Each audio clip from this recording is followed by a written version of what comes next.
மதிமுகம் நேயர்களுக்கு வணக்கம். இது நேர்முகம். இன்றைய நேர்காணலில் சிறப்பு விருந்தினராக நம்மோடு பத்திரிகையாளர் சுமன் கவி அவர்கள் இணைந்திருக்கிறார். பேசலாம். தன்னையே ஒழுக்கமாக தன்னையே நேர்மையாக வைத்துக் கொள்ள முடியாத ஒருவர் எப்படி ஒரு நாட்டை ஆள முடியும்? சங்கீதாவுக்கு ஒரு திட்டம் இருந்திருக்கலாம். என்ன திட்டம் இருந்திருக்கலாம்? விஜயை சாதாரணமாக நாம் பழிவாங்க கூடாது, அவரை அடிக்க வேண்டிய நேரத்தில் அடிக்க வேண்டும். விஜயுமே அந்த நடிகைக்காக தான் கட்சி ஆரம்பிச்சிருக்கிறாரு அப்படிங்கிற ஒரு செய்தியுமே நம்ம கேட்டுட்டு இருக்கோம். அப்ப எம்ஜிஆர் வழியில் அப்படின்னு சொல்றது இதை தான் மென்ஷன் பண்ணி சொல்றாங்களா? த்ரிஷா விஜயை விட அரசியல் செய்வதற்கு வாகான நபராக எனக்கு தெரியல.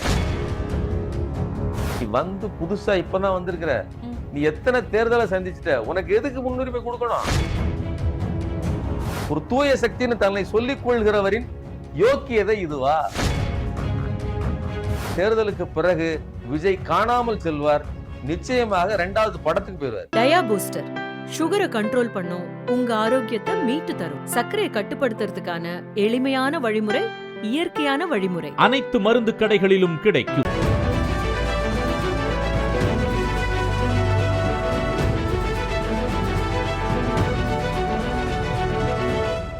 வணக்கம் சார். வணக்கங்க. நேர்முகம் நிகழ்ச்சியில சந்தித்ததுல ரொம்ப மகிழ்ச்சி சார். பெண்களோட பாதுகாப்பு தான் டாப் அப்படின்னு சமீபத்துல இப்பதான் வேலூர்ல நடந்த கூட்டத்துல விஜய் அவர்கள் பேசியிருப்பாரு. பெண்களுக்கு தான் ப்ரியாரிட்டி அப்படின்னு சொல்லிட்டு. ஆனா தன்னோட சொந்த மனைவியவே கொடுமைப்படுத்தினதா, ஹோம் அரெஸ்ட் பண்ணதா, பினான்சியலா அவங்களை லாக் பண்ணதா, அவங்களோட மனைவியே ஒரு குற்றச்சாட்டை முன் வச்சு இப்போ விவாகரத்துக்காக நீதிமன்றம் போயிருக்காங்க. எப்படி பாக்குறீங்க? விஜய் தான் திரையில் தோன்றுகிற விஜய் வேறு, நடைமுறை வாழ்க்கையில் இருக்கிற விஜய் வேறு அப்படிங்கிறத ப்ரூவ் பண்ணியிருக்கிற தருணம். இளைஞர்களும் இளைஞிகளும் பல்வேறுபட்ட ரசிகர் பட்டாளமும், அதாவது விஜய்க்கு இருக்கிற அந்த ரசிக மனோநிலையில் இருக்கக்கூடிய மனிதர்களும் விஜயை கூர்ந்து கவனிக்கணும். அவருடைய திரைப்பட நடிப்பு, அவருடைய இதை மட்டுமே வைத்து கொண்டு அவரை எடை போடக்கூடாது. அவர் போக்கிரி படத்துல போக்கிரியா ஒரு பக்கம் இருப்பாரு, அவர் நல்லவராகவும் போலீஸாவும் இருப்பாரு. ஆனால் உண்மையிலேயே அவர் போக்கிரியா அல்லது ஸ்ட்ரிக்டான போலீஸா அப்படிங்கிறத நாம வேலிடேட் பண்ணணும். அதுதான் நடைமுறையில் நம்மளை ஆள்வதற்கு. இப்போ என்ன அப்படின்னா, நீங்க எப்ஸ்டீன் ஃபைல்ஸ்னு ஒண்ணு வந்துச்சு. அது வெளிநாடு, அதாவது அமெரிக்காவில் பெரிய பரபரப்பை ஏற்படுத்துகிறது. அமெரிக்கர்களுக்கு தனிப்பட்ட முறையில் தங்கள் வாழ்க்கையை எப்படி வேண்டுமானாலும் அதாவது வடிவமைத்துக் கொள்கிற சுதந்திரம் உண்டு நம்ம நாட்டோட. ஆனா அவர்கள் கூட தங்களுடைய தங்களை ஆளக்கூடியவர்கள் ஒழுக்கமா இருக்கணும்னு எதிர்பார்ப்பாங்க. ஆனா தமிழ்நாட்டை அல்லது இந்தியாவை பொறுத்தவரை அப்படிப்பட்ட எதிர்பார்ப்புகள் பெரியதாக கிடையாது. அதனாலதான் எப்ஸ்டீன் ஃபைல்ஸ்ல மோடி அவர்கள் பெயர் இருந்தது அப்படிங்கிற செய்தி கூட, பல இடங்களில் இருந்தது அப்படிங்கிற செய்தி கூட பெரிதாக இங்கே ஒரு பூகம்பத்தை கிளப்பவில்லை. அப்ப அரசியல் ரீதியாக ஒருவர் வரும்போது குறைந்தபட்சம் ஒரு நேர்மையை நாம எதிர்பார்க்கணும். நீங்க பூகம்பத்தை கிளப்பல, அது 2வது. நீங்க சொல்லுகிற வார்த்தைக்கு உங்களுடைய வாழ்க்கை ஒரு எடுத்துக்காட்டா இருக்கா இல்லையா? நீங்க பெண்ணுக்கு உரிமை கொடுக்கணும், பெண்களுக்கு பாதுகாப்பு கொடுக்கணும் அப்படின்னு சொல்றீங்க. ஹவுஸ் அரெஸ்ட் வச்சீங்க அப்படிங்கிற வார்த்தை விஷயங்களை எல்லாம் அவர்கள் சொல்லும் போது நீங்க எந்த விதமான உளவியலில் இருக்கீங்க? இன்னும் கூடுதலா அவர் மனோதத்துவ ரீதியா சரியா இருக்கிறாரா அப்படிங்கிற கேள்வியுமே அதில் இருக்கிறது. ஆமா, கேட்டிருக்காங்க. அப்போ அப்படின்னா நீங்க உங்களை பரிசோதித்துக் கொள்ள வேண்டும், உங்களை சீர்திருத்திக் கொள்ள வேண்டும். ஆனா நீங்க நாட்டை குற்றம் சொல்லுகிறீங்க, நாட்டை ஆள வேண்டும்னு நீங்க ஆசைப்படுகிறீங்க. தன்னையே ஒழுக்கமாக தன்னையே நேர்மையாக வைத்துக் கொள்ள முடியாத ஒருவர் எப்படி ஒரு நாட்டை ஆள முடியும்? நான் என்ன சொல்றேன்னா, இவருடைய தனிப்பட்ட விஷயங்களுக்குள் போக வேண்டாம், யாரு என்ன அப்படின்னு சொல்லி. ஆனால் இவருடைய மனோநிலையாவது ஒழுங்கா வச்சிட்டு இருக்கணும்ல. ஒரு உறவை கூட, ஒரு கணவன் மனைவி உறவை கூட சிறப்பாக நடத்த முடியாத ஒருவரால் எப்படி நாட்டை சீர்தூக்கி நடத்த முடியுங்கிறது ஒண்ணு.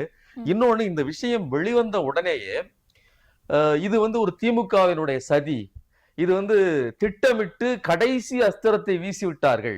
ஆமா, இத்தனை நாள் இல்லாம தேர்தல் நெருங்கும் போது எதுக்காக சங்கீதா இந்த கம்ப்ளைண்ட் இல்ல, ஒருவேளை நீங்க குறிச்சு வச்சுக்காங்க, ஒருவேளை இது திட்டமிட்ட சதியாக இருக்குமே ஆனால், திட்டமிட்டு யார் விஜய்க்கு எதிராக இயங்குகிறார்கள் கொஞ்சம் பாருங்க. நீங்க இவருடைய ஜனநாயகன் படத்தை ஒடுக்குகிறது பாஜக, அது நல்லாவே தெரியும். CBFC central board of film certification, அதாவது ஒன்றிய தணிக்கை குழு தான் அதை ஒடுக்கி வைத்திருக்கிறது. கண்டிப்பாக இந்த தேர்தல் முடிகிறதன்றி அந்த படம் வராது.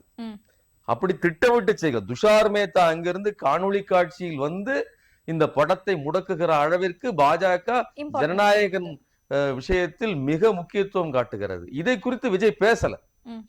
இன்னொன்னு, த்ரிஷா குறித்தும் விஜய் குறித்தும் வேறு எந்த தலைவர்களும் பேசியதில்லை. நீங்க கீழே இருக்கக்கூடிய சின்ன சின்ன நபர்கள் யாரு வேண்டாம்னாலும் என்னென்ன வேணாலும் பேசியிருக்கலாம். ஆனால் ஒரு கட்சியினுடைய தலைவராக இருக்கக்கூடிய நயினார் நாகேந்திரன் பேசுறார்.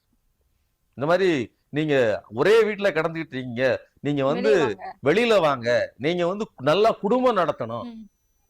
அப்போ இந்த செய்தி வருவதற்கும், அதாவது நயினார் நாகேந்திரன் இதை சொல்வதற்கும் இவங்க இதை செய்வதற்கும், அதாவது விஜயிடம் விவாகரத்து கேட்டு அவருடைய மனோநிலை குறித்து அவர் என்னெல்லாம் தனக்கு தீங்கு இழைத்தார் அப்படிங்கறது குறித்து எல்லாம் அவர் பட்டியலிட்டு ஒரு பெட்டிஷன் கொடுக்கிற அளவிற்கு, நீதிமன்றத்தில் ஒரு வழக்கு தொடுக்கிற அளவிற்கு போயிருக்குன்னா இதை நீங்க ஒப்பிட்டு பார்க்கலாம். இப்ப இந்த விஷயத்தை ஓரளவுக்கு இன்னொன்னுங்க, தூண்ட எப்படி முடியும்? நீங்க ஒண்ணு கேக்குறேன், நல்ல குடும்பமாக இருக்கிற ஒருவர்கிட்ட உங்க குடும்பத்தை கெடுத்துறன்னு நான் எப்படி தூண்ட முடியும்? ஏற்கனவே கெட்டு போய் ஏற்கனவே நெருக்கடியில் இருந்தா தானே இதை செய்ய முடியும். ஒருவேளை விஜயினுடைய மனைவி சங்கீதாவுக்கு ஒரு திட்டம் இருந்திருக்கலாம். என்ன திட்டம் இருந்திருக்கலாம்? விஜயை சாதாரணமாக நாம் பழிவாங்க கூடாது, அவரை அடிக்க வேண்டிய நேரத்தில் அடிக்க வேண்டும். வலி என்னைய நீ வந்து எவ்வளவு துன்புறுத்தின, நீ என்னைய விட்டுட்டு வேறொரு பெண்ணோடு நீ இருந்து இது பண்ற, அதை நான் தட்டி கேட்டால் அதற்கு சரியான ரெஸ்பான்ஸ் கொடுக்க மாட்டேங்கிற, உனக்கு தேவையான நேரத்தில் நான் உனக்கு அடி கொடுக்கிறேன், அந்த வலியை நீ மறக்க கூடாது அப்படின்னு விஜயின் சாடிஸ்ட் மனோநிலைக்கு தான் ஒரு பதிலளித்ததாக, தான் பட்ட அவஸ்தைக்கு ஒரு பதிலடி கொடுத்ததாக வேணால் திட்டமிட்டு இதை செய்திருக்க முடியுமே தவிர 2021 இருந்தே அப்படின்னு சொல்றாங்க. அப்போ 5 வருடங்கள் ஆகுது. அப்ப 5 வருஷமா ஒரு உளவியல் சிக்கலை ஒவ்வொருத்தரும் பட்டுட்டு இருக்காங்க. இப்போ இது திரைத்துறையினருக்கு புதிய விஷயமே கிடையாது. எத்தனை டைவோர்ஸ பார்த்திருக்கிறோம் நாம. வந்து இப்ப சமீபத்துல கூட வந்து ஏஆர் ரஹ்மான் மனைவி வந்து டைவோர்ஸ் அப்ளை பண்ணியிருந்தாங்க. ஏன் ஜிவி பிரகாஷ் மனைவி டைவோர்ஸ் அப்ளை பண்ணியிருக்காங்க. பல்வேறு நபர்கள், அதற்கு முன்னாடி ரகுவரன், அவங்களோட ரோகிணி, இவங்கெல்லாம் டிவோர்ஸ் பண்ணியிருக்காங்க. எத்தனையோ நபர்கள். இது ரொம்ப சாதாரணமான விஷயம்.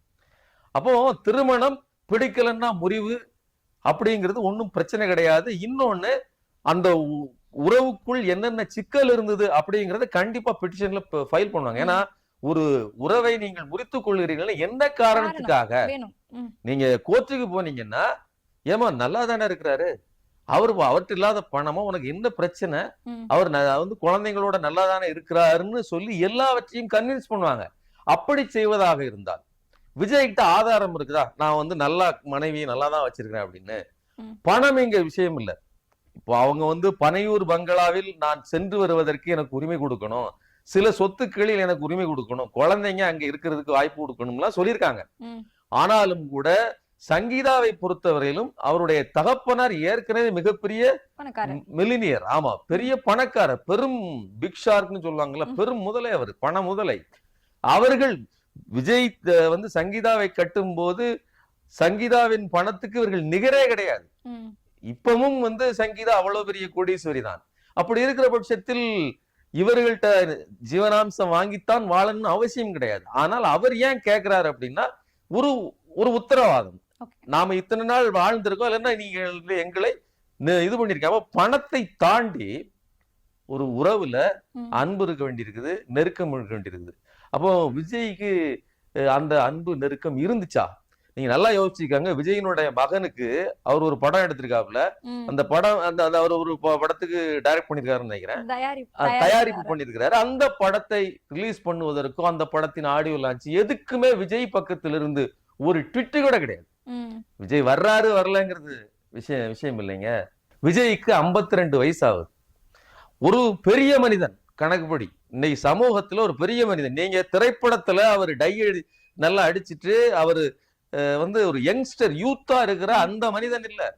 அவருக்கு பொறுப்புணர்ச்சியின் மிகுந்த ஒரு தகப்பனாக, ஒரு பெண்ணுக்கு கணவனாக ஒரு பொறுப்பு இருக்குது. அதை அவர் சரியாக ஆற்றினாரா அந்த இடத்தில்? அந்த கேள்விக்கு பதில் நீங்க குடும்ப நல கோர்ட்டுக்கு போனீங்கன்னா காரணம் கேட்பாங்க. இங்க பாருங்க, பையன் ஒரு விஷயத்த தயாரிச்சிருக்கிறான், இவர் வந்தது கிடையாது. பொண்ணு இந்த மாதிரி படிச்சிருக்கிறா, இந்த இடத்துக்கு போயிருக்கிறா, அப்படி வளர்ந்திருக்கிறா, ஒரு நாள் கூட வந்து என் பொண்ணை பார்த்தது கிடையாது அப்படின்னு அவர்களுக்கு அடுக்கி வைப்பதற்கு அவ்வளவு காரணங்கள் இருக்கிறது. ஏன்னா சங்கீதாவும் விஜயும் சேர்ந்து இல்லை.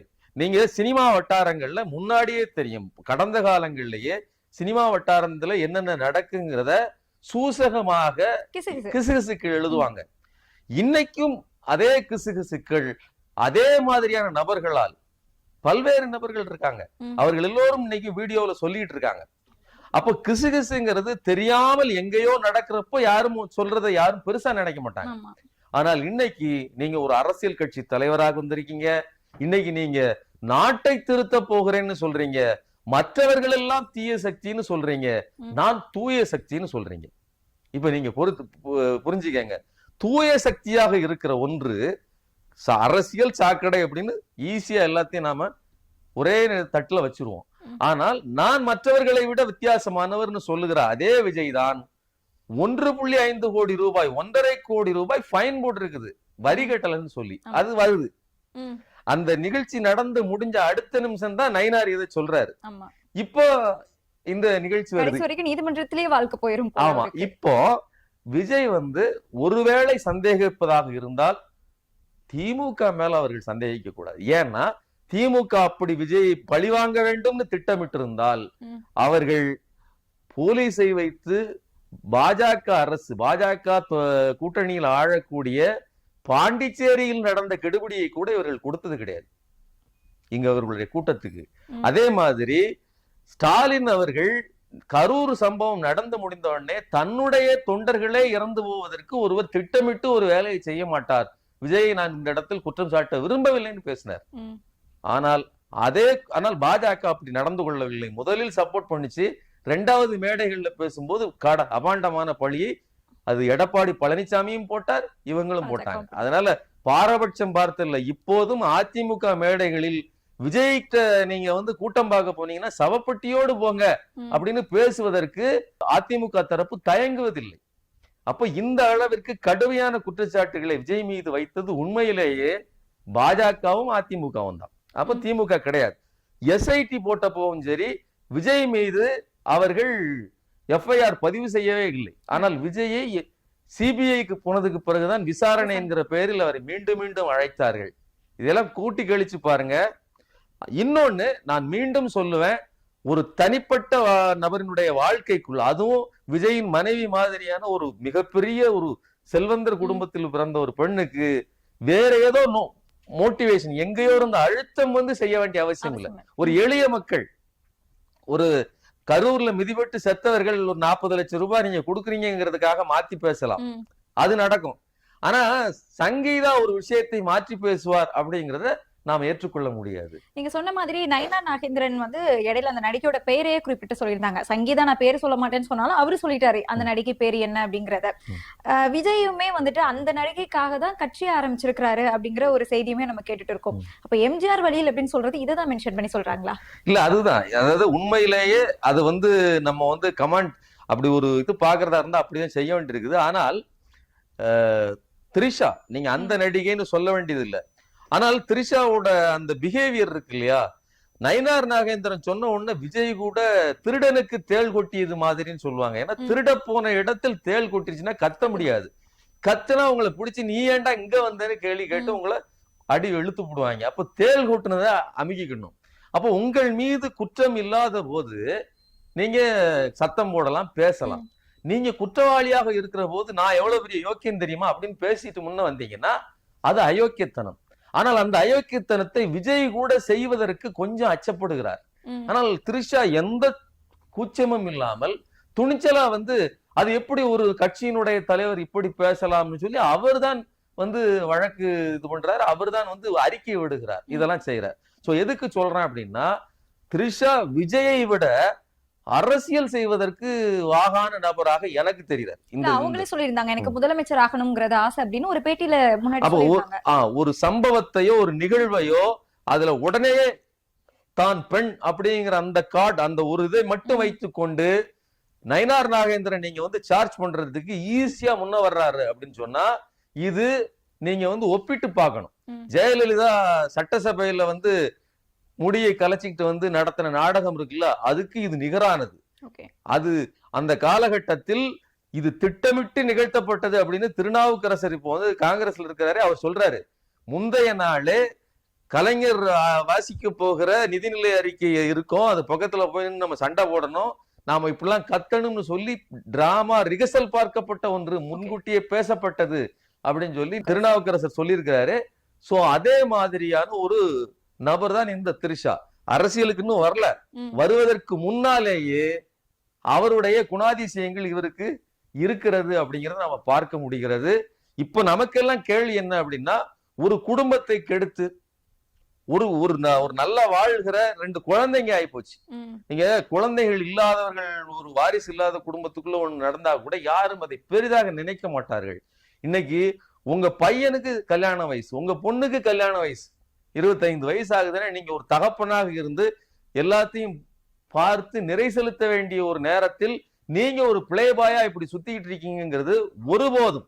நான் என்ன சொல்றேன், இன்னைக்கு உலகம் எவ்வளவோ மாறி இருந்தாலும் குடும்பமாக வாழ்கிற ஒரு செட்டப்ங்கிறது இன்னைக்கும் நம்ம நாட்டுல இருக்குது.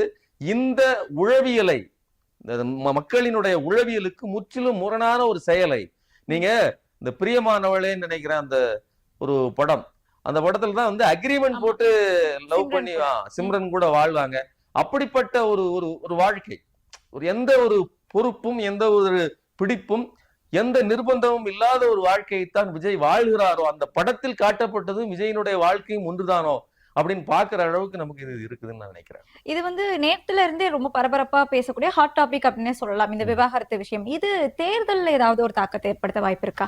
இல்ல, தேர்தல் நேரத்துல அது தாக்கத்தை ஏற்படுத்தும் அப்படிங்கறதுனாலதான் சங்கீதா ஒரு அடியை கொடுத்திருக்கிறார். ஆனா விஜய்க்கு பாடம் புகட்டணும், விஜய்க்கு எங்க அடித்தால் வலிக்குமோ அங்க அடிக்கணும்னு திட்டம் போட்டு செஞ்சிருக்கிறார். இது யாராலையும், நான் என்ன கேக்குறேன், மறுபடியும் கேக்குறேன், விஜயும் சங்கீதாவும் யாரோ மேனிபுலேட் பண்ணி அந்த அளவுக்குத்தான் பலவீனமான ஒரு உறவில் இருந்தாங்களா? நான் என்ன கேக்குறேன், நீங்க எனக்கு குடும்பம் இருக்குது, என் மனைவிட்ட நீங்க வந்து ஒரு ஏதோ ஒண்ணு இது பண்ணி நீங்க வந்து விவாகரத்துக்கு நீங்க அப்ளை பண்ண வச்சிட முடியுமா? அப்போ ஒரு நல்ல குடும்பத்துக்குள்ள அது நடக்காது. ஏற்கனவே சிந்தி சீரழிந்து ஏற்கனவே நுரிந்து போய் நெருக்கடியில் இருக்கிற குடும்பத்துக்குள்ள அது நடக்கும். இது முன்னாடியே தெரியும். பல்வேறு நபர்கள் விஜயனுடைய வாழ்க்கை குறித்து ஏற்கனவே பேசி ஆயிற்று. அது அரசல் புரசலாக இருந்தது. இப்பவும் சொல்றேன், அவர் ஒரு நடிகராக மட்டும் இருந்திருந்தால் இது பேசுபொருளே கிடையாது. நான் வந்து ஒரு அரசியல் தலைவன், நான் மற்றவர்களை விட சிறந்தவன். மறுபடியும் சொல்றேன், ஒரு தூய சக்தின்னு தன்னை சொல்லிக் கொள்கிறவரின் யோக்கியதை இதுவா? இதுதான் வந்து தூய சக்தியின் அடையாளமா? அந்த கேள்வியை நம்ம கேட்போம் இல்லையா? அப்போ அந்த இடத்தில் சங்கீதா ஒரு சரியான ஒரு இதை கொடுத்திருக்காரு. அதனால சங்கீதா திட்டமிட்டு செய்தார் அப்படின்னு சொல்லலாமே தவிர வேறு யாரோ திட்டமிட்டு சங்கீதாவை இயக்குகிறார்கள் அப்படின்னு சொல்ல முடியாது. ஆனால் இது அரசியல் ரீதியாக விஜய்க்கு பின்னடைவை ஏற்படுத்தும். ஏன்னா பெண்கள் வாக்குகள் தான் அதிகம். எப்படி இருந்தாலும் பரவாயில்ல, என் புருஷன் எனக்கு தேவை கிடையாது, எனக்கு விஜய் தான் தேவைன்னு சொல்லுகிற பெண்கள் இருக்காங்க. இத வீடியோல பாக்குறோம். உலகத்திலேயே நான் என்னன்னா, ஒரு நடிகருக்கு அந்த ரசிகர் இருப்பாங்க, அது அப்படிதான் இருக்கும். ஆனால் அவர் அரசியலுக்கு வந்த பிறகு எத்தனையோ கொள்கைகளை பேசுறாரு, என்னெல்லாமோ சவுடால் விடுறாரு, இருக்கிற கட்சிகளை விட தான் சிறந்தவர்னு சொல்றாரு. அப்படிப்பட்டவருக்கு வருகிற கூட்டம், என் கணவன் கூட எனக்கு தேவை கிடையாது, நான் உங்களை தான் கட்டிக்கிடுவேன், நீங்க எத்தனை பேர் கூட இருந்தாலும் பரவாயில்லைன்னு ஒரு பெண் பேசுகிறார்கள். அதையெல்லாம் வீடியோல வெளியில வருதுன்னா எந்த அளவிற்கு ஒரு கட்சியின் அபிமானிகள் இருக்கிறாங்க. ஒரு கட்சிக்கு ஏதாவது ஒரு கொள்கை இருக்குல்ல, அவங்க இப்ப 1000 ரூபாய் கொடுத்தேன், 5000 ரூபாய் எனக்கு அக்கௌண்ட்ல போட்டாங்க, என் வாழ்க்கையில பிரச்சனைகள் இருந்துச்சு, அதை சால்வ் பண்றதுக்கு ஒரு தங்கம் அடகு வச்சிருந்தேன் 1 கிராம், அதை எடுத்து மீட்டோம், அது எங்களுக்கு லாபமா இருந்துச்சு, என் பிள்ளைய படிக்க வைக்கிறதுக்கு ஃபீஸ் கட்டணும், அதெல்லாம் சொல்லிட்டு நாங்க இதனால ஸ்டாலினுக்கு ஓட்டு போடுறோம்னா அதுல ஒரு நியாயம் இருக்குது. விஜய் பல்வேறு மக்கள் பணிகள் செய்யறாரு, அவர் அகரம் பவுண்டேஷன் மாதிரி வச்சு இதுவரையிலும் பல்வேறு இளைஞர்களை உருவாக்கி இருக்கிறாரு, இளைஞர்களுக்கு படிப்பு கொடுத்திருக்கிறாரு, டாக்டர்களை உருவாக்கி இருக்கிறாரு அப்படின்னு குடும்பங்கள்லாம் வந்து வாழ்த்துதுன்னா பரவாயில்ல, எவ்வளவு ஒரு நல்ல மனுஷன். அதே மாதிரி இயற்கை விவசாயம் பண்ணிருக்க, ஏதோ ஒண்ணு மக்களுக்கு எதையாவது ஒரு வகையில ஒரு கண்கட்டி வித்தை தான். இயற்கை விவசாயம்லாம் முழுசா செய்ய முடியாது இன்னைக்கு இருக்கக்கூடிய காலகட்டத்தில். குறைந்தபட்சம் எதையாவது ஒன்றை நான் இதை செஞ்சிருக்கிறேன், மக்களுக்கு நல்லது செய்யறதுக்கு வந்திருக்கிறேன், நான் துப்புரவு பணிகள்ல மக்களுக்காக இதெல்லாம் செஞ்சு வச்சிருக்கிறேன் அப்படின்னு எதையாவது செஞ்சிருக்கலாம்ல. துப்புரவு தொழிலாளர்கள் போராடுனாங்க, அந்த இடத்துல அரசியல் பண்ணிருக்க முடியும். அவங்கள கூட நேர்ல பார்க்கல, வீட்டுல கூப்பிட்டு வச்சு பார்த்தாரு. சோ இவ்வளவுதான் இவருடைய விஜயினுடைய தகுதி தராதரம். இப்ப இந்த இடத்தில் விஜய்க்கு பலவீனப்படுத்தும் அப்படிங்கிற நிலைமையில தான் ஒரு ஆடியோ வெளிவருகிறது. பிஆர் பண்றாங்க, அதாவது போன் பண்ணி ஒரு நிறுவனத்திடம் அல்லது ஒரு நபரிடம் பேசுறது அப்படியே இது பண்ணுறாங்க. இந்த விஷயத்தில் இன்ஃப்ளூயன்சர்களை பயன்படுத்துவது, ட்விட்டர், ஃபேஸ்புக்கு, இன்ஸ்டாகிராமு, இதுல எல்லாம் போஸ்டுகளை போடுவது, அண்ணனுக்கு அதாவது விஜயை பாதுகாப்பதற்கு நீங்கள் போஸ்ட் போடணும். ஐ சப்போர்ட் விஜய் அப்படின்னு நான் போஸ்ட் பண்ணணும். நான் ஏற்கனவே ஐ ஸ்டாண்ட் வித் விஜய்னு இருக்குல்ல, அது வேற. இப்ப புதுசா நாங்க இதை ஆரம்பிச்சிருக்கிறோம், அதனால இதுல போடுங்க, பேமெண்ட்ன கொஞ்சம் பார்த்து செய்வோம், ஆனா அதெல்லாம் நீங்க அண்ணன் மேலிடத்துல தான் பேசணும் இப்படின்னு உரையாடல்கள் வருகிறது. அப்போ பணத்தை கொடுத்து அப்படி பேசுறது கூட நாம அது அவர்கள் ஏதோ தொழில் பண்றாங்க, அதாவது ஒரு அரசியல் பண்றாங்க, ஏதோ பண்ணிட்டு போறாங்கன்னு சொல்லலாம். ஆனால் கரூர் சம்பவத்திற்கு நிகழ்ந்தது மாதிரி நாம டிஎம்கேவை குற்றம் சாட்டணும். அப்ப கரூர் சம்பவத்திற்கு நீங்கள் திட்டமிட்டு டிஎம்கேவை குற்றம் சாட்டினீர்கள் அப்படிங்கறது அதுல இருக்கா? 41 பேர் இறந்திருக்காங்க. அவங்க இறந்த போது கிட்ட நின்னு பார்க்கல, ஓடி போய் ஒளிஞ்சுக்கிட்டீங்க நீங்க பனையூர்ல. ஆனால் வெளியில என்னைய நீங்க குற்றம் சாட்டிட்டீங்கன்னு முதல்வரை குற்றம் சாட்டுறீங்க, திமுகவை குற்றம் சாட்டுறீங்க. அப்ப உங்கள் தரப்பில் எது நடந்தாலும் அதற்கு திமுக தான் பொறுப்புன்னு சொல்லுவது எந்த விதத்தில் சரி? அப்ப மக்கள் பார்த்துட்டே இருக்காங்க.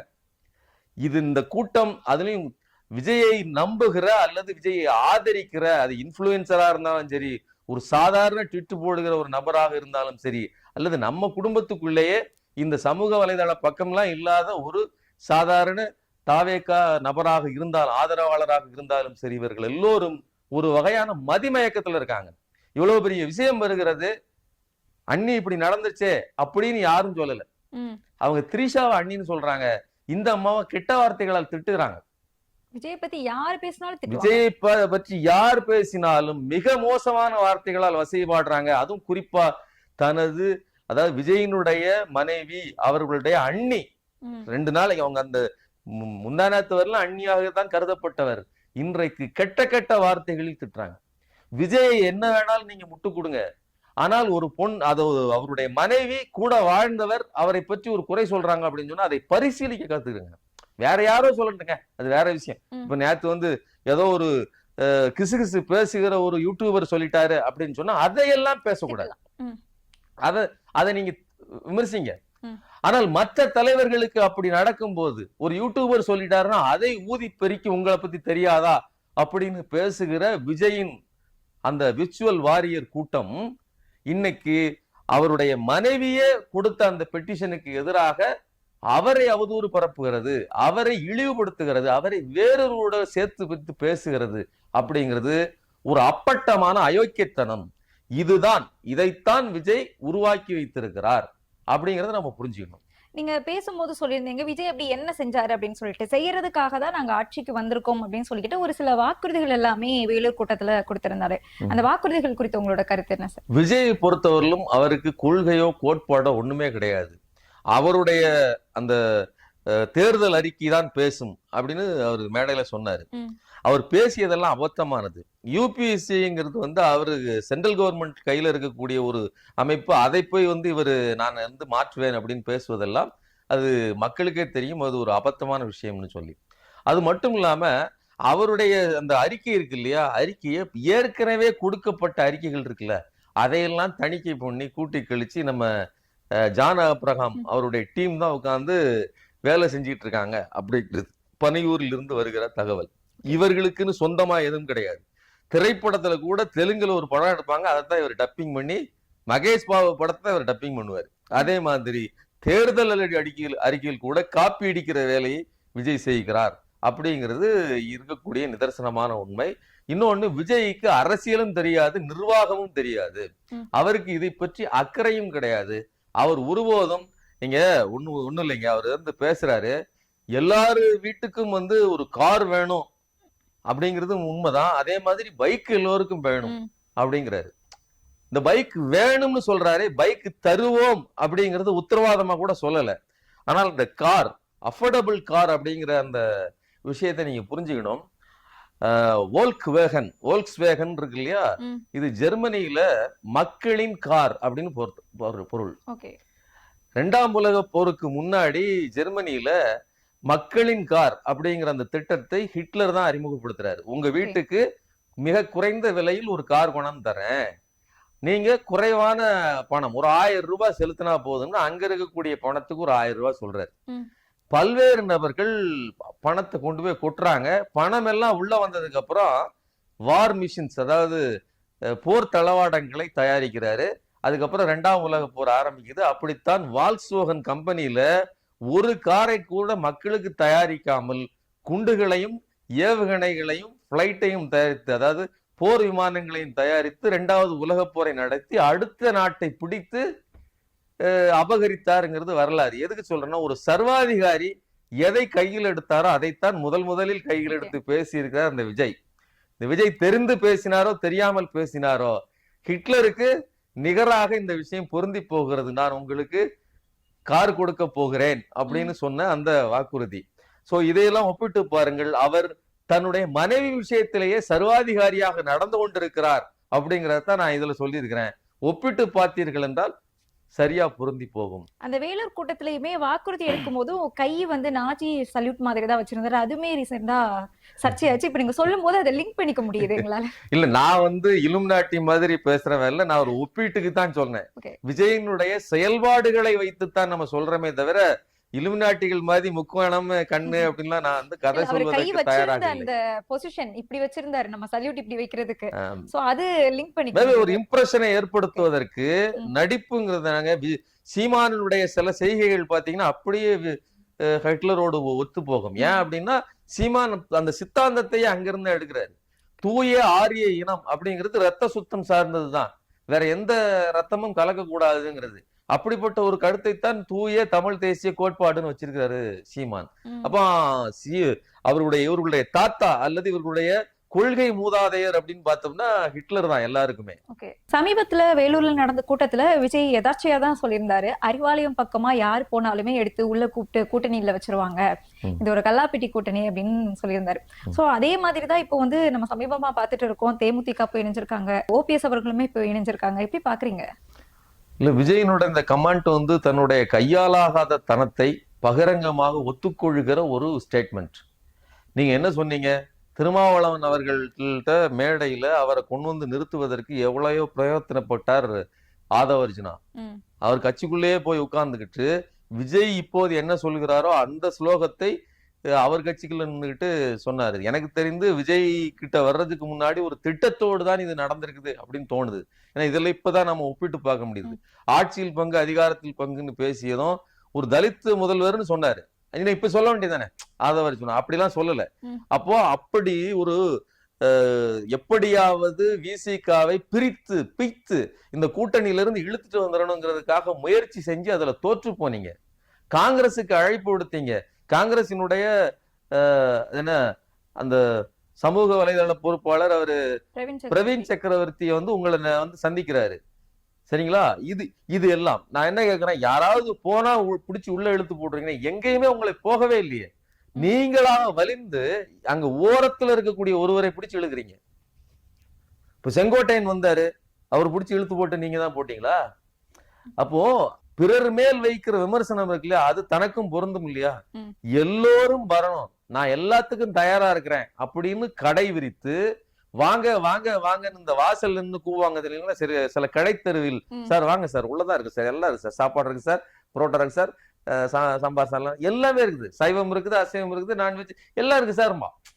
அதே மாதிரி ரோட்ல நின்று கையை பிடிச்சி இழுக்காத குறையாக செய்து கொண்டிருந்தார் விஜய். ஒரு வருஷத்துக்கு மேல இதான் நடந்துட்டு இருந்தது இந்த அரசியல்ல. ஆனால் யாரும் வரல. விஜயை நம்பி ஒருவர். பொதுவா என்ன நடக்குங்க, ஒரு கட்சி புதுசா களத்துல இறங்கிதுன்னா நான் என்ன பண்றேன்னு பாருங்க, ப்ரூவ் பண்ணி காட்டுறேன் அப்படின்னு விஜயகாந்த் அதானே செஞ்சாரு. 2005 5ல வந்துட்டு 2006லயே அவர் எலெக்ஷன்ல நிக்கிறாரு. அவர் ஒரு எம்எல்ஏ ஆயிடுறாரு. அதுக்கப்புறம் எல்லாரும் ஓரளவுக்கு வாக்குகளை பிரிக்கிறார். சரிங்களா? 7-8% அவர் அடைந்ததற்கு பிறகுதான் இவர்கிட்ட தனித்து இவ்வளவு வாக்குகள் இருக்குது, இவரை வைத்து நாம இந்த குதிரையில ஏறி நம்ம சவாரி செய்யலாம்னு கூட்டணிக்கு அவரை அழைக்கிறாங்க. ஆனால் விஜய் வந்த உடனேயே தன் வலு என்னன்னு தெரியாம இன்னைக்கு 30% என்கிட்ட இருக்கு. எங்க இருக்குது 30% உங்ககிட்ட இருந்தா எஸ்ஓபி போட்டிருக்காங்க. நீங்க அதை எதிர்த்து நிர்மல்குமார் உங்களுடைய இணை பொதுச் செயலாளர் போறாரு, கோர்ட்ல பெட்டிஷன் ஃபைல் பண்றாரு. அவங்க கோர்ட்ல பார்த்துட்டு என்னங்க அப்படின்னா எஸ்ஓபி எங்களுக்காக வந்து சிறப்பாக போடப்படுகிறது. எப்போ எஸ்ஓபிங்கிறதே நீ 41 பேரை கொன்னதன் காரணமா தான் உருவாக்கப்பட்டிருக்குது. சரி, இதுல என்ன பிரச்சனை அப்படின்னு கேட்டா எங்களுக்கு இதெல்லாம் பொருந்தாது அப்படின்னு கேட்கிறாரு. அதெல்லாம் கொடுக்க முடியாது, நாங்கள் சொன்னதை இவர்கள் கேட்க மாட்டேங்கிறாங்க அப்படின்லாம் கேட்கிறாரு. சொல்லிட்டு அங்கீகரிக்கப்பட்ட கட்சிகளுக்கு முன்னுரிமை கொடுக்குறாங்க, எங்களுக்கு கொடுக்கலன்னு ஒரு பிரேயர் வைக்கிறாங்க. அவங்க சொன்னாங்க, நீ வந்து புதுசா இப்பதான் வந்திருக்கிற, நீ எத்தனை தேர்தலை சந்திச்சுட்ட, உனக்கு எதுக்கு முன்னுரிமை கொடுக்கணும்? புரியுதா அவங்களுக்கு? நீ இன்னைக்குதான் வந்திருக்க, நீ ஏதாவது டெஸ்ட் பண்ணி ப்ரூவ் பண்ணிருக்கியா? எத்தனை தேர்தல் நின்றுருக்காங்க, என்கிட்ட இவ்வளவு வாக்கு சதவீதம் ஏதாவது இருக்குதா? உன்னை எதற்காக முன்னுரிமை கொடுக்கணும்? ஏற்கனவே அங்கீகரிக்கப்பட்ட உண்மையிலே கட்சின்னா அதுதாங்க, அங்கீகரிச்சாதான் அது கட்சி. உண்மையிலே கட்சினா அப்ப இது கட்சி இல்லையா? ரெஜிஸ்டர் பண்ணதெல்லாம் கட்சி இல்ல. விஜய்ங்கிற முகம் இருக்கிறதுனால நீங்க என்ன வேணாலும் பேசுவீங்க, மக்கள் அது பண்றாங்க இது பண்றாங்க, கூட்டம் வருது, அதெல்லாம் சொல்லிட்டு லீகலா டாக்குமெண்டா ஒரு கேஸ ஃபைல் பண்ணீங்கன்னா ஒரு நீதிபதி கேட்கறது தானே டாக்குமெண்ட். அதுதானே வந்து அரசு அங்கீகாரம் பெற்றது அதானங்க. அவர் சொல்றாரு அங்கீகரிக்கப்பட்ட கட்சியா நீ? இல்ல அப்படி சொல்லிட்டு இன்னொன்னு சொல்றாரு, இப்போ அங்க வந்து பல பேர் தன்னிடம் இருக்கிற பணத்தை, கருப்பு பணத்தை வெள்ளையாக்குறதுக்கு இந்த மாதிரி எல்லாம் புதுசா கட்சிகளை தொடங்குறாங்க அப்படின்னு கமெண்ட் அடிக்கிறாரு. இதெல்லாம் எதிர்த்து நீங்க உங்களால பேசணும். நீங்க எதுக்கு சொல்றேன்னா இவ்வளவு மோசமாக ஒரு பெரிய அடியை நீதிமன்றம் கொடுத்திருக்குது இந்த விஜய்க்கு. இது ரொம்ப முக்கியமான விஷயம். நீதான் 30% என்கிட்ட இருக்குது அப்படின்னு சொல்லிட்டு இருக்கே தவிர உன்னை 30% மதிக்கிறதுக்கு ரோட்டில் ஒருவரும் இல்லை. எதுக்கு சொல்றேன்னா இவ்வளவு நடந்தும் கூட உங்களை தேடி ஒருவரும் வரவில்லை. நீங்க திமுக போனவங்களெல்லாம் கூட்டு உள்ள போடுது அப்படின்னா அவர்கள் இழுத்து போடுகிறார்கள் இல்ல, இது ஒரு வெற்றி கூட்டணி. இந்த கூட்டணியோட சேர்ந்தா நாம வெற்றி பெறலாம், இந்த வண்டியில ஏறிக்கிட்டா நான் வந்து டெல்லி போய் சேரலாம் அப்படின்னு நம்புறான், ஏறுறான். அதனால கூட்டம் அதிகமா இருக்குது. உன்னை நம்பல, இது கூட்ஸ் வண்டி, இது தண்டவாளத்தை தாண்டி இந்த ஏரியாவை தாண்டி போகாதுன்னு நினைக்கிறான், ஏறல, அவ்வளவுதான். இப்போ திமுகவை நம்புறாங்க, திமுக பக்கம் எல்லாருமே போறாங்க. இது வந்து திமுக பலமா இருக்கு அப்படின்னு எடுத்துக்கலாமா, இல்லைன்னா இந்த கூட்டணி கட்சிகள் எல்லாமே அங்க போறதுனாலதான் திமுக பலம் அப்படின்னு எடுத்துக்கலாமா? இல்லைங்க, உங்ககிட்ட அடிப்படையில் பலம் இல்லாமல் கூட்டம் நிறையவே ஆகுதுன்னு வச்சுக்கோங்களேன், அதை நிர்வகிக்க கூட ஆற்றல் வேணுங்க. ஒண்ணும் வேண்டாம். நீங்க ஓபிஎஸ் மாதிரியான ஒரு ஏற்கனவே 3 முறை முதலமைச்சராக இருந்தவர், அந்த முதலமைச்சர் நாற்காலியில் இருந்தவர். நாற்காலியில எங்க உட்கார்ந்தாரு? பக்கத்துல சேர் போட்டுதான் உட்கார்ந்தாரு. ஓகே, முதலமைச்சர் நாற்காலியில பக்கத்துல இருந்தாரு. ஆனா ஸ்டாலின் அவர்களை அடுத்து முதல்வர் அப்படின்னு அறிவிக்கணும், அதுக்கு அவர் தயாரா இருக்கிறார். அந்த மனநிலைக்கு அவர் தயாரா இருக்கிறார். அவர் எடப்பாடி கூட தயாரா தான் இருந்தார். ஆனா எடப்பாடி தான் ஏற்றுக்கல, அது ரொம்ப முக்கியமான. ஆனால் அவருக்கு அதற்கு நிகராக ஒரு மரியாதையை கொடுத்து உள்ள எடுத்துக்கிடுறது அப்படிங்கிறது நீங்க அப்படியே ஒப்பிட்டு பாருங்க. அதிமுகவுல மிக மோசமாக அவமதிக்கப்படுறாரு. ஒரு பெரிய பொறுப்புல இருந்த 72ல கட்சி ஆரம்பிக்கப்படுகிறதுங்க. 73ல கட்சியில சேர்ந்தவர் எடப்பாடி பழனிசாமியை விட சீனியர். அவருக்கு நேர்ந்த கதி, அவரை விட அனுபவத்தில் எல்லாவற்றிலும் முக்கியமானவர், ஏற்கனவே முதலமைச்சர் ஆனவர், அவரை விட 2 முறை அதிகமாக முதலமைச்சர் ஆனவர். அவரை இழிவுபடுத்தி எடப்பாடி பழனிசாமி, சசிகலா சொன்னாங்க இல்லையா, ஒரு பேப்பரை மாதிரி கசக்கி தூர எறிஞ்சிட்டார். உண்மையிலே சசிகலாவை மட்டுமல்ல, பன்னீர்செல்வத்தையும் அப்படித்தான் எடப்பாடி பழனிசாமி டீல் பண்ணாரு. அவரை எடுத்து அவருக்கு ஒரு முக்கிய இடத்தை கொடுத்திருக்கிறதுங்கிறது உண்மையிலே ஒரு நல்ல அணுகுமுறை. ஏன்னா கடந்த தேர்தலில் பலாப்பழம் சின்னத்தில் 2024 3.5 லட்சம் வாக்குகள் பெறாரு. தோற்று போறாங்க கூட பன்னீர்செல்வத்துக்கு 3.5 லட்சம் வாக்குகள்ங்கிறது சாதாரணமானது கிடையாது. 2019ல ரவீந்திரநாத் பெற்ற வாக்குகள், வெற்றி பெற்ற போது பெற்ற வாக்குகள் வந்து 5 லட்சம் வாக்குகள் தேனியில. அப்ப இவங்க 2 பேருமே சாதாரணமான ஆட்கள் கிடையாது. ஏற்கனவே அவர் அணியை சேர்ந்த PH பாண்டியன் அவர்களுடைய மகன் மனோஜ் பாண்டியன் வந்திருக்கிறாரு. அதே மாதிரி வைத்தியலிங்கம் அவர்கள் டெல்டா மாவட்டத்தை சேர்ந்தவர் வந்திருக்கிறாரு. இப்படி பல்வேறு நபர்கள் வராங்க அப்படின்னு சொன்னா இங்கே இந்த அணி வெற்றி பெறும். வர்றது மட்டும் இல்லைங்க, நீங்க தேமுதிக வந்துச்சு, தேமுதிக வருவதற்கு பின்னால் தேமுதிகவை முதுகில் குத்தினார் எடப்பாடி பழனிசாமி. நான் உங்களுக்கு ராஜ்யசபா சீட்டு தரேன்னு சொல்லி இந்த தடவை தரேன்னு ப்ராமிஸ் எல்லாம் பண்ணியிருந்தாங்களே. ஆமா, லெட்டர் எல்லாம் கொடுத்திருக்காருன்னு சொன்னாங்க, காட்டலாம் செஞ்சாங்க. ஆனாலும் கூட அதை ஏமாற்றியது. எடப்பாடி பழனிசாமியை பொறுத்தவரையிலும் பல்வேறு நபர்கள் எடப்பாடி பழனிசாமியை தூக்கி விட்டு வளர்த்துட்டு இருக்காங்க. ஆனால் எடப்பாடி பழனிசாமி யாருக்கும் உண்மையாக இருந்தது இல்லை. ஆனால் ஸ்டாலின் அப்படி இல்லை, சொன்னா அவர் அதை உத்தரவாதமாக செய்வார் அப்படிங்கிற நம்பிக்கை இருக்கிறதுனால இன்னைக்கு பிரேமலதா வந்திருக்காங்க. பழம் நழுவி பாலில் விழுந்ததுன்னு சொல்லியிருக்கிறாங்க. இது தேமுதிகவை பொறுத்தவரையிலும் எல்லா தொகுதிகளுக்கும் ஒரு 1000 to 5000 வாக்குகள் பரவலா இருக்கக்கூடியது. அது ஒரு ஜாதிய வாக்குகள் கிடையாது, அது ஒரு மதவாத வாக்குகள் கிடையாது. அப்படிங்கும் போது இந்த கூட்டணியை கூடுதலா இழுத்து செல்லும். இன்னைக்கு நீங்க விஜயகாந்தையும் சேர்த்து உங்களுடைய இதுல இழுத்து போடுவதற்கு, அதாவது உங்களுடைய அடையாளமாக உங்ககிட்ட இருக்கக்கூடிய தலைவர்கள் உங்களுடைய தலைவர்கள் கிடையாது. யாரு? எம்ஜிஆர், அண்ணா, கடைசியில ஜெயலலிதாவே கொண்டாந்து கலைஞரையும் கூட உள்ள சேர்த்தப்போ வருவதாக இருந்தால் உதயநிதி, இன்பநிதியையும் கூட நீங்க தூக்கி உங்களுடைய போட்டோவாக வைத்துக் கொள்வதற்கு தயாராக இருக்கிற ஒரு நபர் எடுத்துட்டு வருவாங்கங்கறத நீங்க ஒத்துக்கிறீங்களா? நீங்க தானே விமர்சனம் வைக்கிறீங்க. அப்ப நீங்க ஒரு எதை வேண்டுமானால் எடுத்துக்கொள்வதற்கு தயாராக இருக்கக்கூடிய நபர் அடுத்தவர்களை விமர்சனம் பண்ணலாமா? இவ்வளவு காத்து கிடக்குறாருங்க. தனக்குன்னு ஒரு அடையாளம் கிடையாது, ஒரு இது கிடையாது, பேச்சு மட்டும் கொண்டி அப்படின்னு சொல்லி இது என்ன சொல்றேன்னா, தகுதியற்ற ஒரு நபர் கீழே இருந்து சவடால் ஓடுகிறார். கூட்டம் இருக்கிறது, கொஞ்சம் பாப்புலாரிட்டி இருக்குதுங்கிற ஒரே காரணத்துக்காக ஒரு மீடியா அட்டென்ஷன் கிடைக்கிறது. கண்டிப்பா சொல்றேன், இந்த தேர்தலுக்கு பிறகு விஜய் காணாமல் செல்வார். நிச்சயமாக 2வது படத்துக்கு போயிடுவார். நீங்க போன மீட்டிங்ல கூட ஒரு காளை புல்லுக்கட்டு அப்படின்லாம் சொன்னாரு. எனக்கு தெரிஞ்சு ஏதோ ஒருத்தன்ட்ட கதை கேட்டிருக்கிறாரு அடுத்த படத்துக்கு. அவன் ஒரு மாஸ் சீன் சொல்லியிருக்கிறான். அப்படி ஒரு காலம் வருது, நீங்க சின்ன பையனா இருக்கீங்க, சின்ன விஜய் ஒரு சின்ன பையன் அப்படி துள்ளி குதிச்சு கூட்டத்துல இருந்து வர்றான். அப்படி புல்லுக்கிட்ட கொடுத்தோன்னா அப்படியே கிராபிக்ஸ்ல பண்றோம், அப்படியே அனிமேட் பண்ணோம்னா அப்படி காலை ஓடுது, நீங்க அப்படி பெரிய ஆள் ஆகுறீங்க, பாட்டு உடனே இதுதான் சீன் காட்டியிருக்கிறான். இப்படி ஒரு சீனை, மாஸ் சீன் என்ட்ரி, சின்ன பையனா இருந்து அப்படி காளைய அடக்குனவன் அப்படின்னு அவன் சொல்லியிருக்கிறான். அதையே அப்படியே தூக்கி வச்சு அத காலை தான் திமுக, இந்த சின்ன பையன் தான் தாவேக்கான்னு சொல்லி ஒரு கதையை உருட்டி விட்டு இருக்கிறாரு. எதுக்கு சொல்றேன்னா, இவ்வளவு பலவீனமாகத்தான் இந்த கட்சி இருக்குது. அடுத்த எலெக்ஷனுக்கு தாங்காதுங்க என்னுடைய கருத்து. இப்போ ஓபிஎஸ் அவர்கள் நம்ம திமுகவில் இணைஞ்சது ஓபிஎஸ்க்கு பலமா இருக்கலாம், திமுகவுக்கும் பலமா இருக்கலாம். அதே சமயம் எடப்பாடிக்குமே ரூட் கிளியர் ஆயிடுச்சு அப்படின்னு எடுத்துக்கலாமா? ஏன்னா இருந்த ஒரே ஒரு குறுக்கீடும் போயிடுச்சு. இல்ல, வெரி குட்.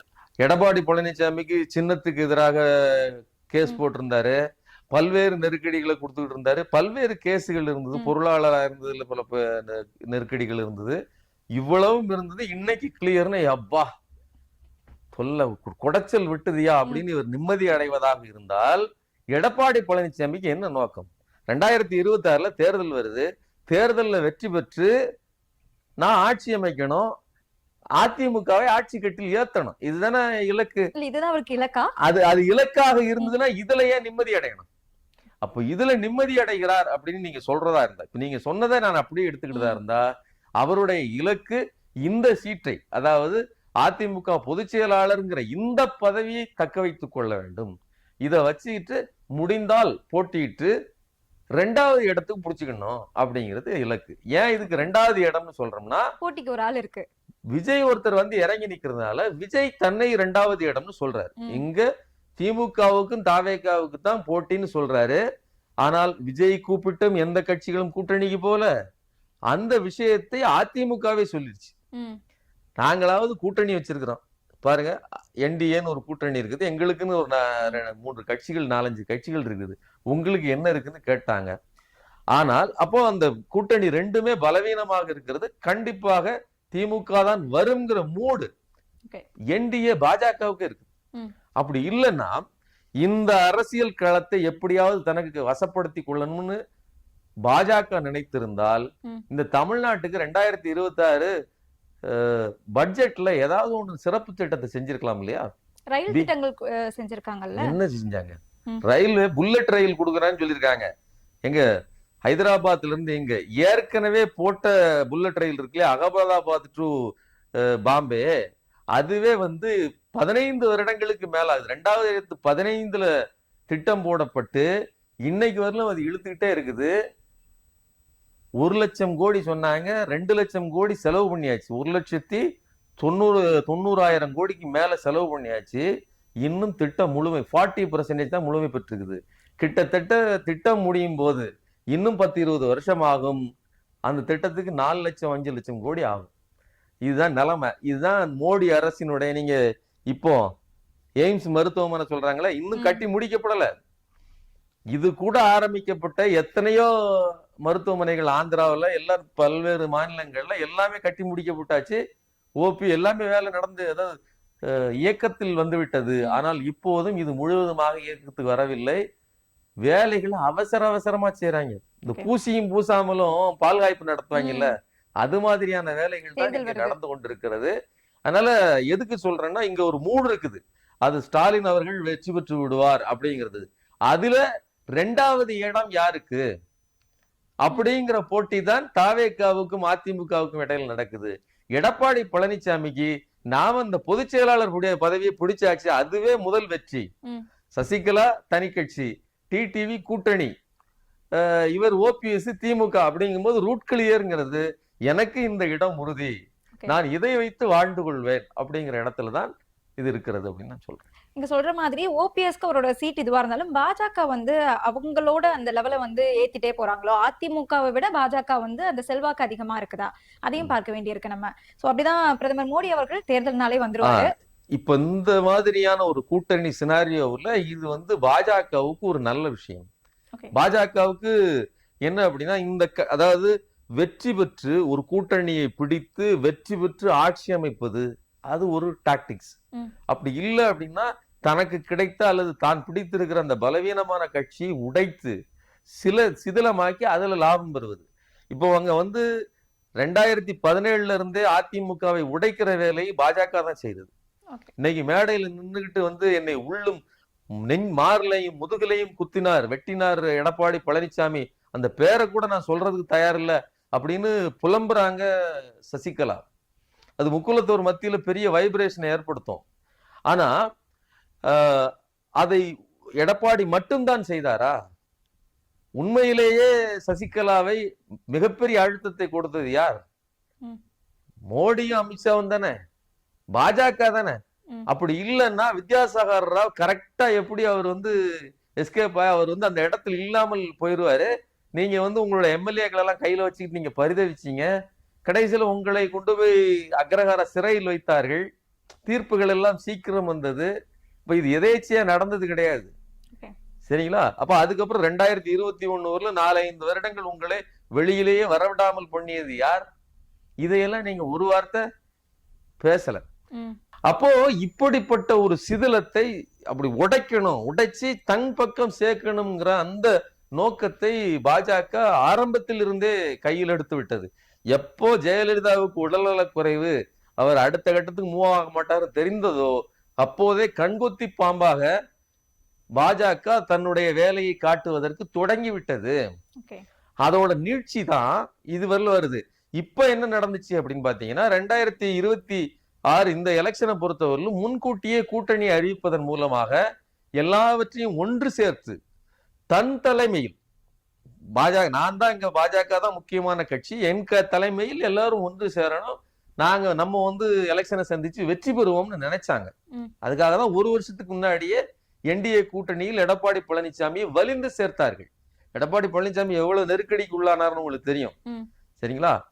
அவரே கண்ணெல்லாம் தொடச்சிட்டு தான் உட்கார்ந்து அதை இது பண்ணார். 2வது முறை போய் பார்த்த போதும் அந்த முகத்தை மூடிட்டு தான் வந்தார். அந்த அளவுக்கு நெருக்கடி எடப்பாடி பழனிசாமிக்கே கொடுத்தார்கள். ஆனாலும் கூட அதிமுகவை கூட அவர்களால் ஒருங்கிணைக்க முடியவில்லை. இன்னொன்னு, அப்பா மகன் சண்டையில் அன்புமணி ஒரு பக்கம் அந்த கட்சி வேற அல்லாடிட்டு இருக்குது. அதனால வெற்றி பெற முடியாது ஓகே. அப்படிங்கும்போது மறுபடியும் அதே பழைய ஃபார்முலாவுக்கு வருவோம். இந்த முறை உடைந்ததாக இருக்கட்டும்.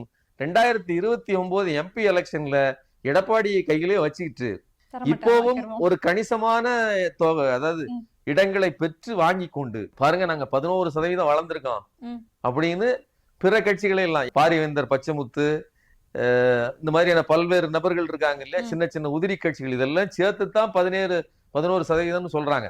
அப்ப அந்த 11%க்கான வாக்குகளுக்கான சீற்றை, இடத்தை வாங்கி கொண்டு எடப்பாடி பலவீனப்படுத்துவார்கள். அடுத்த முறை 29 இன்னும் டாமினண்டா இந்த இடத்தை பிடிச்சி குறைந்தபட்சம் ஒரு 4 MP சீட்டாவது ஜெயிக்கலாம் அப்படின்னு முயற்சி பண்ணுவாங்க. ஏன்னா இந்த தடவை நம்ம அண்ணாமலையின் பேச்சை கேட்டு நாம எத்தனை சதவீதம் வளர்ந்திருக்கான்னு காட்டுறோம் பாருங்க அப்படின்னு சொல்லி ஒன்றுமே கிடைக்காமல் போனது. அதை நிவர்த்தி பண்ணுவதற்கு கடந்த காலங்களில் எப்படி MP சீட்ல கொஞ்சம் ஜெயிச்சதுக்கு முயற்சி பண்ணாங்களோ, ரெண்டு MP சீட் ஜெயிச்சாங்கன்னு நினைக்கிறேன். அதே மாதிரி ஒரு முயற்சியை 2029 குறைந்தபட்சம் ஜெயிப்பதற்கு பாஜக MPக்களை உருவாக்குவதற்கு முயற்சி செய்வார்கள். இந்த தடவை அதுக்கு வாய்ப்பு இல்லைன்னு நான் நினைக்கிறேன். இந்த தடவை பாஜக கோவில்கள் எங்கெல்லாம் அதிகமா இருக்கோ அந்த தொகுதியை வாங்குறதுக்காக திட்டமிட்டு இருக்கதா ஒரு தகவல். அதே மாதிரி மோடி NDA கூட்டணி பேச்சுவார்த்தை அந்த கூட்டத்துக்காக வரவர் அங்க போகாம முதல்ல திருப்பரங்குன்றத்துக்கு போய் வேல் எடுத்துட்டு அதுக்கப்புறமா தான் கூட்டத்துக்கே போறாரு. எப்படி பாக்குறீங்க பாஜகவோட இந்த திட்டத்தை? இது பாஜகவிடம் அதாவது முன்னேற்றத்துக்கான எந்த திட்டமும் கிடையாது. அதை முதல்வர் ஸ்டாலின் அவர்கள் பகிரங்கமா சொல்லியிருக்காரு. ஒரு 2 நாளைக்கு முன்னாடிதான் பாஜக மத அரசியலை, பிளவுவாத அரசியலைத்தான் முன்னெடுக்கிறதே தவிர முன்னேற்றத்துக்கான அரசியலை ஒருபோதும் அவர்கள் எடுத்தது கிடையாது. எந்த ஒரு மாநிலத்தையாவது சுட்டிக்காட்டி, அதாவது கிட்டத்தட்ட 9 மாநிலங்களில் அவர்கள் நேரடி ஆட்சியில் இருக்காங்க, 11 மாநிலங்களில் அவர்கள் கூட்டணி ஆட்சியில் இருக்காங்க. மொத்தமா சேர்த்து 20 மாநிலங்கள், 28 மாநிலத்துல 20 மாநிலத்துல நீங்க ஆட்சியில் இருக்கீங்க. ஏதாவது ஒரு மாநிலத்தை சொல்லுங்கள் தமிழ்நாட்டை விட சிறந்த மாநிலம்னு. ராஜஸ்தானை சொல்றீங்களா, அல்லது உத்தரப்பிரதேச சொல்றீங்களா, அல்லது மத்திய பிரதேசம் சொல்றீங்க? எதையுமே சொல்ல முடியாது. ஏன் டெல்லி கூட உங்களால் சொல்ல முடியாது. மிகச்சிறிய மாநிலத்தை கூட அது தமிழ்நாட்டை விட சிறப்பாக இருக்குதுன்னு உங்களால சொல்ல முடியாதுன்னு சொல்லி சவால் விடுகிறார். உங்கள்கிட்ட மதவாதம் தவிர, பிரிவினைவாதத்தை தவிர உங்களிடம் வேற ஒரு கொள்கையே கிடையாது என்று குற்றம் சாட்டுகிறார். இதற்கெல்லாம் மோடியிடமோ அமித்ஷாவிடமோ பதிலே கிடையாது. அதனாலதான் அவர்கள் என்ன பண்றாங்க, மறுபடியும் தங்களுடைய வழி, ஒண்ணுமே இல்லாத போது கடைசி ஆயுதம் திறந்துவார் அது உதவுங்கிறது எப்போதும் அவர்கள் கையில் வைத்திருப்பது இந்த ஆயுதம் தான். அதுல ஒண்ணுமே இருக்காது. கடைசி வரையிலும் அந்த மதவாதத்தை மட்டுமே, சாப்பாட்டுக்கு வழியோ, மக்களுக்கு வேலை வாய்ப்பு, மக்கள் நல்ல வாழ்க்கை தரத்தோடு வாழணும், என்ன பண்ணணும், வேலை வாய்ப்பு வேணும். அப்படிப்பட்ட வேலை வாய்ப்புக்கு ஏதாவது ஒரு தொழில்துறை முன்னேற்றத்தை இந்த பாஜக செஞ்சிருக்கா? உத்தரப்பிரதேசத்துல ஏதாவது மாற்றம் நடந்திருக்கா? கோயில் கட்டிருக்காங்க, பிளைட் விட்டுருக்காங்க, 7 பிளைட் விட்டுருக்காங்க. 2021க்கு பிறகு நம்மளுடைய வரிப்பணத்தை வாங்கி நம்மகிட்ட 29 பைசா கொடுத்துட்டு அவங்க 3.25 ரூபா கொடுக்காங்க. ₹1 அவர்கள் கொடுத்தால் உத்தரப்பிரதேசத்துக்காரர்கள் 3.25 ரூபாய், 3 மடங்கு அதிகமா பணத்தை கொடுத்துட்டு அங்கே 7 பிளைட், 7 ஏர்போர்ட் கட்டி கொடுத்திருக்காங்க. அதில் 6 ஏர்போர்ட்டுகள் இயங்கவில்லை. ஏன்? மக்கள்கிட்ட பணம் இல்லை. பிளைட்ல போய் பறந்தாங்க. அவங்க மாடு மேய்ச்சிட்டு இருக்கவங்க கிட்ட எங்க பிளைட்ல பறக்கிறதுக்கு காசு இருக்க போகுது?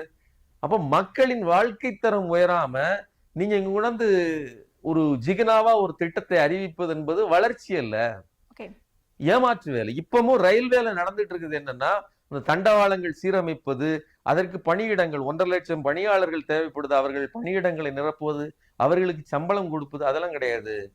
கொட்டகைகளை, அதாவது அந்த ஸ்டேஷன் இருக்குல்ல, அதை புனரமைச்சு புது புது வடிவங்கள்ல அதை இவருடைய படத்தை வச்சு, நீங்க எந்த ரயில்வே ஸ்டேஷன் போனாலும் சரி அவருடைய படம் இருக்குது, மோடி படம் இருக்குது. இப்ப மாற்றத்துக்கும் முன்னேற்றத்துக்குமான ஆள் மோடி இல்லை. அதனாலதான் அவர் திருப்பரங்குன்றத்துக்கு போறார். எந்த இடத்தில் இந்துக்கள், இஸ்லாமியர்கள் அல்லது கிறிஸ்தவர்கள், இந்த மாதிரி சிறுபான்மையினருக்கு இடையனால உரசல் இருக்கிறதோ அந்த இடத்துல ஒரு தீ இருக்குது. அந்த தீயில கொண்டு போய் கொஞ்சம் எண்ணெயை ஊத்தணும்னா அது குபு குபுன்னு எரியும். அப்படி ஒரு இந்து உணர்வை, மக்களிடம் இருக்கக்கூடிய அந்த எரிச்சலை, அந்த என்னன்னா வாழ்க்கை தரம் உயரவில்லையே, பொருளாதாரம் வளரவில்லையேங்கிற இந்த கோபத்தை யாரு மீதோ கொண்டு போய் திணிக்கிற வேலையை இந்த பாஜக செய்கிறது. இதுக்கெல்லாம் காரணம் முஸ்லிம் தான், இதுக்கெல்லாம் காரணம் பாகிஸ்தான் தான் அப்படின்னு எங்கேயோ இருக்கிற நாடு. நீங்க இலங்கை பிரச்சனையில மீனவர்கள் அவ்வளவு பாதிக்கப்படுறாங்க. அது குறித்து வெளியுறவுத்துறை அமைச்சரோ இவர்களோ நடவடிக்கை எடுக்க மாட்டாங்க. ஆனால் பாகிஸ்தானை தமிழ்நாட்டுல வந்து வித்துட்டு இருப்பாங்க. இதுதான் பாஜகவினுடைய ஒரு மோசமான மாடல். அதை நாம் நேரடியாக சந்தித்துக் கொண்டிருக்கிறோம். இந்த திருப்பரங்குன்ற விவகாரத்தில் அவர்கள் அதைத்தான் தூண்ட நினைக்கிறார்கள். மோசமான மாடல் அப்படின்னு சொல்லும்போதுதான் இப்போ சமீபத்துல ஒரு செய்தி, நீதித்துறையில் ஊழல் அப்படின்னு சொல்லிக்கிட்டு NCRB 8ஆம் வகுப்பு பாடத்திட்டத்துல எடுத்துட்டு வந்திருக்காங்க. இது வந்து நீதித்துறைக்கு எடுக்கக்கூடிய ஒரு மிரட்டல் அப்படின்னு நம்ம பார்க்கலாமா? இல்ல, அவர்களை பொறுத்தவரையிலும் எல்லா விஷயங்களையும் கையகப்படுத்தி விட்டார்கள். பாஜகவை பொறுத்தவரையிலும் RSS பாஜக அதாவது ஒரு ஆக்டோபஸ் கரங்களை போல நாலா பக்கமும் சுருட்டி வளைத்து விட்டது.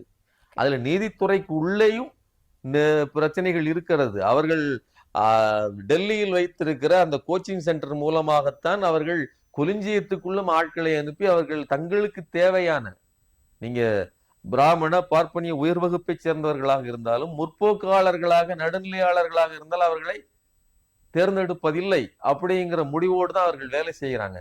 அப்போ நீதித்துறையும் அவர்கள் கையில தான் இருக்குது. தேர்தல் கமிஷன் இன்னைக்கு இத்தனை குற்றச்சாட்டுகளை ராகுல் காந்தி வைக்கிறாரே தேர்தல் கமிஷன் மீது, அது எங்கேயோ இருந்து தானா வந்தது இல்ல. ஒரு நீதிபதி ஒரு எதிர்கட்சி தலைவர் அப்படிங்கிற அந்த வரைமுறையை நீதிபதிங்கிறத தூக்கிட்டு ஒரு தன்னுடைய கட்சியில் ஆளும் கட்சியில் இருக்கக்கூடிய பிரதமர், இன்னொரு உள்துறை அமைச்சர், இன்னொரு எதிர்கட்சி தலைவர்னு உருவாக்கி அந்த திருத்தத்தை கொண்டு வந்த இடத்தில்தான் தலைமை தேர்தல் ஆணையரை நியமிக்கிறதுலே அவங்களுடைய கையை கொண்டு வந்தாங்க. இப்படி எல்லா திசைகளிலும் மிஷின்ல கூட பிரச்சனை இருக்குன்னு தான் சொல்லப்படுகிறது. எல்லாம் நடந்து முடிந்ததற்கு பிறகுதான் தெரியும். இவர்கள் செய்யாத தகுடுதத்தமே இல்லை. இந்த நாட்டை முழுவதுமாக ஒரு என்ன சொல்றதுன்னா ஒரு மலைப்பாம்பு சுற்றி நம்ம நெருக்கிறது மாதிரி நெருக்கிக்கிட்டு இருக்காங்க. மக்கள் விழிப்படையணும். இவர்கள் வந்து எந்த திசையில் பாஜக இருந்தாலும் அது ஒருபோதும் மக்களுக்கு நன்மை செய்கிற ஒரு கட்சி இல்லை அப்படிங்கறத மக்கள் புரிஞ்சுக்கணும். நன்றி சார், நிறைய தகவல்களை பகிர்ந்தீங்க. நன்றி. நன்றி.